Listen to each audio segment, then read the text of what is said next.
Глава Ингушетии Юнусбек Евкуров провел совещание по вопросу подготовки к главному спортивному мероприятию турниру по смешанным единоборствам М1 Challenge «Битва в горах». Мероприятие, приуроченное ко Дню Ингушетии, традиционно пройдет в Джейрахском районе. 7-я битва в горах должна стать для всех жителей республики, гостей и просто любителей смешанных единоборств грандиозным и зрелищным шоу.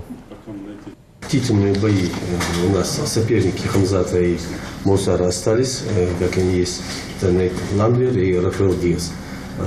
Соперник Абукара Мистоева отказался от этого боя. Там Мистоев хочет провести такой промежуточный бой. Не 66, не 70 кг, а 68 кг. В этом весе не все хотят, но ведутся переговоры. Сейчас они ждут ответа от бразильца. Есть переговоры по нему. Но по-любому соперник ему будет найден. Мусар Боков будет бороться с Ким Джонсоном. Соперник Адама Богатыров тоже подыскивается. Таких тяжей очень мало, но соперник будет найден. Также подтвердили соперник Тамерлана Аздоева, это Саба Рукар, Турция, и соперник Мусы Хамхоева Александр Кутафин. Юнусбек Евкуров отметил необходимость проведения серьезной работы по организации удобств для гостей и участников соревнований. При этом он считает, что внимание нужно уделить обеспечению мер безопасности, в том числе для бойцов, которые приедут в Ингушетию.